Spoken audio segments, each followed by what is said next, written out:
Greetings and salutations. I'm Cole Williams. Some of you know me as a recording artist. Some know me as a songwriter. Others know me as a radio host. But on this platform, for How We Care for Humanity, I'm coming to you to share some of the lessons that I've learned, some of my personal testimonies, and hopefully they can inspire and empower you to become the best you. So let me start by sharing a story, because you know I love telling a story. Once upon a time, I was the director of education and outreach with a nonprofit organization. I had a staff of about 100 people. We served about 20 different schools, and we served about 700 children per day. All the while, I was still singing, performing with my band, band leading, writing songs, recording songs, and touring. We're gonna put that right there. Okay. So my executive director was getting married. So I decided to bring one of my close friends as my plus one. One of my good friends happens to be a pretty well-known singer, well-renowned. And, I thought we would just enjoy it, have a good time. Boom. Get to the wedding. It's a cute ceremony, lovely. We get to the reception. Let me tell you. So, of course, my friend was recognized. About 3 different people on 3 different occasions approached us both, but really zoned in on my friend. And they just start going, key, ooh la la, we love you, oh, we're such big fans, yada, yada, yada, yada. And I love enjoying somebody's like success and accolades. So I'm just there for it. I'm like, oh yeah, he's great.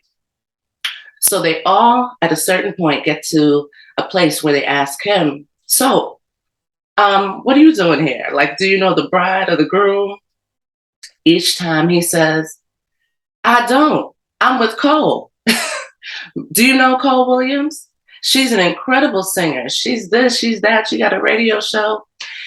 And I watched all of these people, their eyes bucked, deer in the headlights.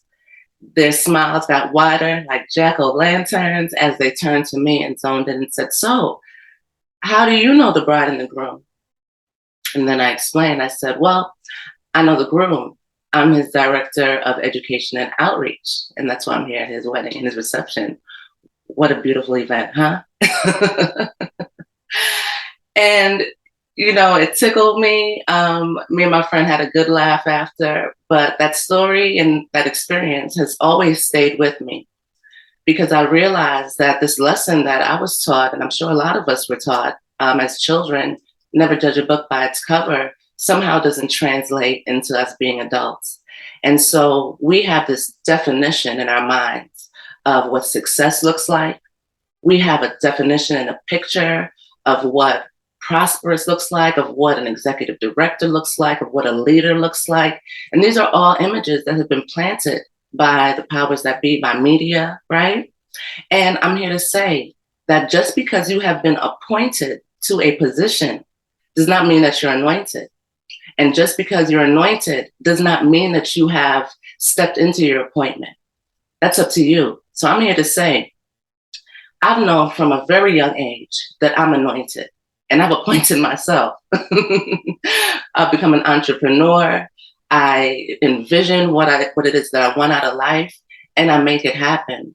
But for a lot of people, because they see me as this Black woman, as this Black young lady, as this petite person, I don't come off as a shark. I don't come off as a dog. I'm not negative. I'm always positive and uplifting.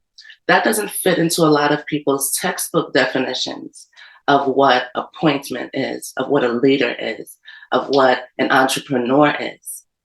And so for years, I used to struggle as to thinking, why are people treating me a certain way? I feel like this kind of person, but they're treating me less than.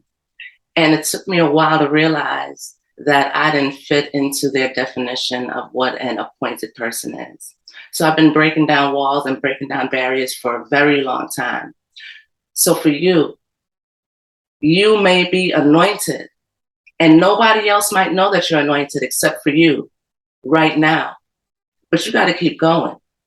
You have to understand that we were all given gifts. We were all given skills and talents, not just to share for ourselves, but to share with the world.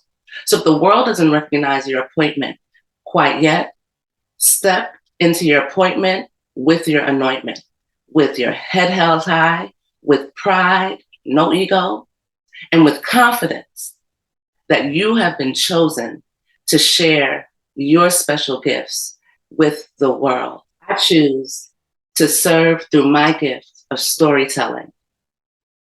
I choose to serve through my gift of music, songwriting, singing, of being a model, of being a walking testimony. Because if you have a sister that looks like me, or a daughter that looks like me, or a mother that looks like me, or a cousin or a best friend that looks like me, then understand that first you are anointed and then you become appointed. Man is going to appoint who they want to appoint based on superficial reasons, on surface reasons.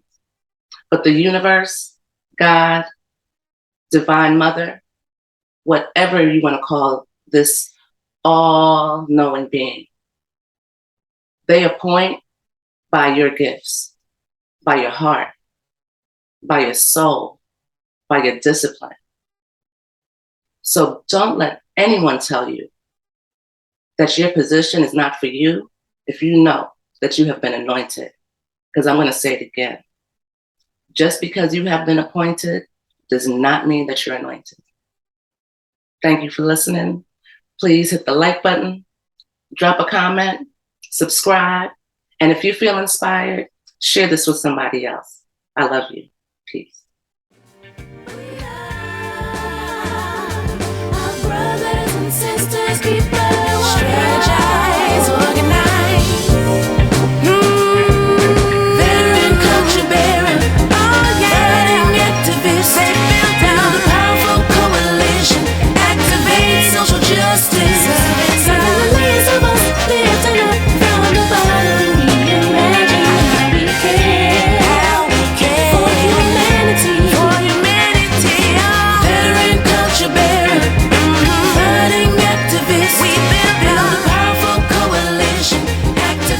Social justice.